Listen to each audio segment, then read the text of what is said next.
Capricorn, hi! Welcome to Mystic Queen PH. At ito ang inyong weekly reading for July 28 to August 3, 2025. If you're interested in private readings, meron tayong link sa description at sa pinned comment. Paki-check nyo na lang information kung paano mag-book for a private reading, and please subscribe to our channel to show your support. Like, share this video, at comment na rin kayo kung kayo ay naka-resonate. Meron tayong 20% discount sa mga tarot reading services hanggang July 31. So, book na lang kayo kung gusto nyo ng discount. Okay. Let's see Capricorn. Capricorn. Okay. Overall energy, the Magician. Oh, you are stepping into your own power. Challenge, 5 of Swords. May distraction, may gumugulo. Opportunity, the 2 of Cups. You have the opportunity to get into a commitment or relationship. And then the blessing is the 4 of Swords. This is healing.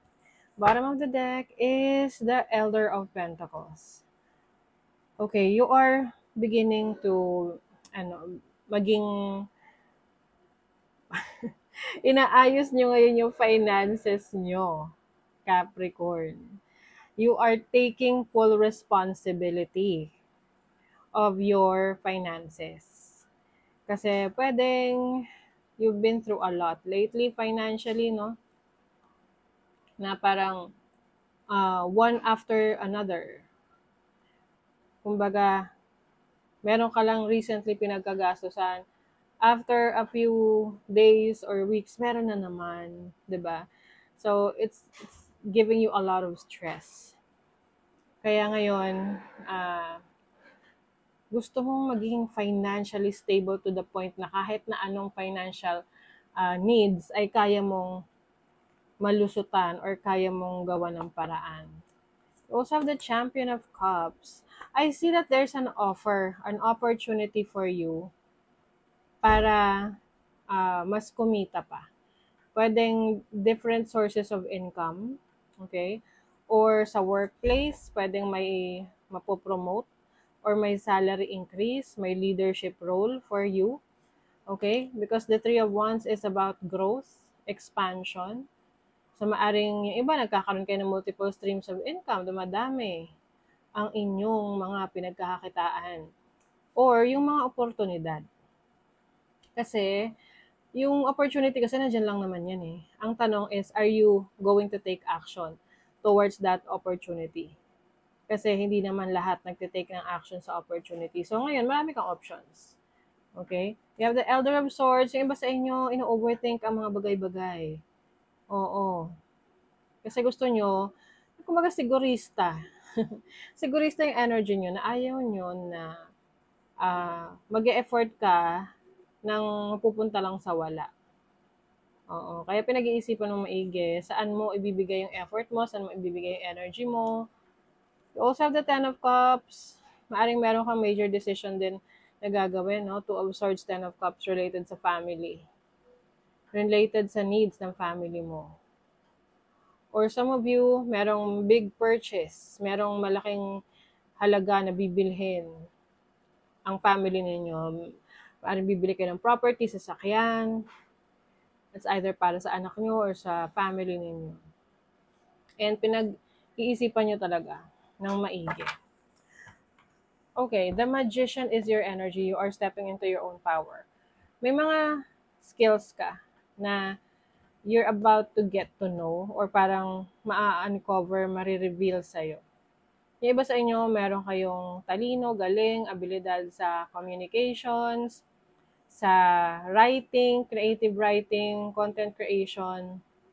So, explore that, no? Kasi pwede mo yang maging source of income in the future. This is also your manifestation abilities. So, meron kami na manifest na pwedeng matagal mo na itong minamanifest. Yun nga lang, meron kang limiting beliefs.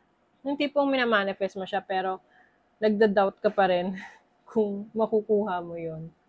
Diba? Dapat pag nagmamanifest ka, buong loob mo at naniniwala ka na makukuha mo yun. Oo. Kasi hindi siya magiging strong yung iyong manifestation. Your challenge is the Five of Swords.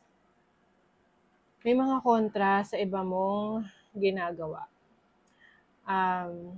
Maaring merong taong competitive sa'yo na ayaw niyang umangat ka. Siguro nakikita ka niya as a threat or yun nga, competition no? Competitive. Some of you, this can be a person who is close to you. Pwedeng meron siyang gustong patunayan sa'yo na mas magaling siya sa'yo.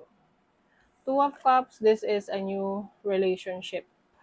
Pwedeng, if you are single, maaring you are thinking about getting into a relationship, but kung nasa relasyon ka na ngayon, possible that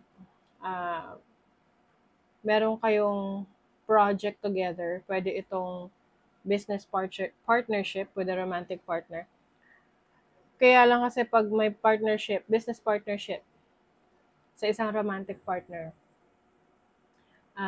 medyo delikado yan kung hindi pa kayo legally connected like mag-asawa. So, be careful. Okay? So, you have the Four of Swords as your blessing. So, ngayong week na to, may pagkakataon kang makapagpahinga, makapagbakasyon, at yung tipong walang masyadong iniisip. Oo. Pwedeng isang buong araw, you will feel better, you will feel good, you will feel rested. And if sa tingin nyo, naku, malabo yan, dami kong ginagawa magbigay ka ng isang araw para sa sarili mo. Kasi marami yung pwedeng pagbabago na dalhin sa'yo, like positive changes. Dahil inalagaan mo yung sarili mo kahit isang araw lang at hindi mo in-stress yung sarili mo. At yan yung way to ground yourself and to remove yung mga limiting beliefs and blockages. Okay? So, tingnan natin yung kaperahan. Money, career, finances. Money, career, finances for Capricorn. Oops, okay, lumipad. Ace of Cups. Merong magpapasaya sa'yo ngayon, financially or sa trabaho. This can be an offer or an opportunity na bagong source of income na magugustuhan mo. You also have the Ace of Swords. This is a new idea. Oh, something new. Something new sa work, career, business. Or may mga plano ka na ginagawa ngayon for your finances. May nagsisimula. Pwedeng financial project mo to. Mag-iipon ka na. Or meron kang ayusin sa savings mo. Love life. Four of Cups. Meron dito hindi na masaya. Or hindi na kontento sa relationship. Naboboard na kayo. Yung iba kasal, may asawa. Bored ka na ba sa asawa mo or partner mo? Huwag ganon, pinakasalan mo yan Okay. So, some of you, if you are in a relationship right now, kailangan yung mas magbigay ng time sa isa't isa ng partner mo. Lalo na kung masyado na kayong busy pareho. Or ikaw, busy ka, yung partner mo, wala ka ng time sa kanya. Kasi meron ditong bored na. It's either ikaw yun or yung person that you are dealing with. If you are single, hinagahanap ka ngayon ng spouse material, yung pwede talagang mapangasawa na. Oo, seryosong commitment. Kasi kung hindi, wag na lang, parang ganon. Let's see, Capricorn, what else? Not what it seems, Mag-ingat sa mga yung parang too good to be true. This can be an offer, opportunity na too good to be true. Then it's too good to be true. Person of water. Yes, I think naman, kasi intuition, instinct nito So, mararamdaman nyo if something is too good to be true. Wow! Uy, may jackpot. Prosperity, jackpot, success. Kung mahilig kayong sa mga games of Black Lotto, ganyan, taya na kayo. Oo. So, kung naghahanap kayo ng number, 942. Yan. 17. Sulat ko nga yan.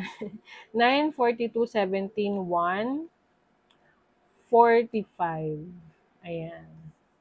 Yung isa, kayo nang bahala kung ano pang number kailangan nyo. Kakaloka. Naging lotohan. Okay. Uy, Taurus, this is cultivate. This is your needs. So, your needs are all met. Don't worry. Wow. May Jupiter ka pa dito. May abundance. Oh. And then, Chiron, healing. O, diba? Ito yung sinasabi ko sa inyo na blessing ninyo. You are healing. Physically, mentally, emotionally. At dahil healed na kayo, ayan, mas maraming blessings and abundance that are coming in your way.